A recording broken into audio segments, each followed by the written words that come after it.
Yun, what's up mga boss? Good morning. Meron na tayong first booking. So may note yung nagbook na babae sasakay pero mataba. What? So tignan natin mga boss kung talagang mataba ba. Yeah boy. Puntahan natin tong pasahero natin. So meron tayong 1.3 kilometers pick up point. Yan, samahan nyo ako mga boss. Let's go.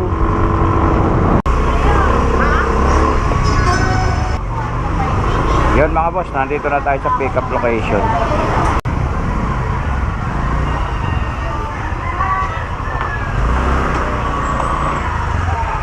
Ang laki. What? What the fuck? Shower cup ma'am, gusto mo ma'am? Kaya tayo ma'am.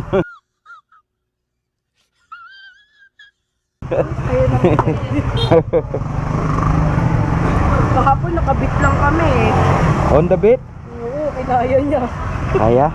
So ibig sabihin kaya din ang motor ko. Kinayang kaya talaga. Ilan ba timbang mo ma'am? 94 ko yun. 90 ka lang? 94. Ah 94?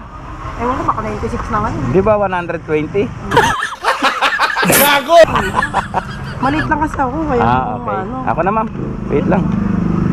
Medyo, hindi ka ba mahirapan sumakay ma'am? Hindi naman. Sige, mauna ka. Yan. Nice. Op, ako muna, wag kang gumalaw. Yan. Sandali, ako na. Ayan yun. Yun. Ano ma'am? Go ka na? Okay po. Bah, kaya nga. Dahan-dahan lang tayo ma'am, no? Hindi tayo nagmamadali siguro. Totoo nga ma'am, malaki nga talaga.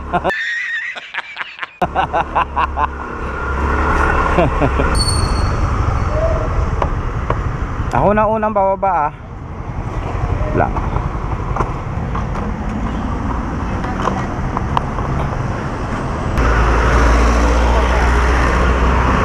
Karating din.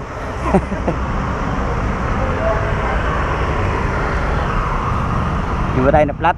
Nagdodroga ka ba kuya? Paano masabi? Hindi naman. Mukha na. Mukha lang.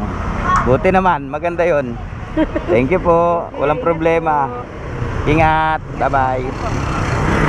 Ayun mga boss, na drop off na natin si ma'am dito sa San Juan ano. Galing ng Tanyag yun sa Pikutan. So bigyan tayong 300. Ampere niya 269. So nadaka-drop off na tayo ng first booking natin mga boss. So antay-antay na lang ulit tayo ng pangalawang booking natin. Dito muna tayo sa malilim.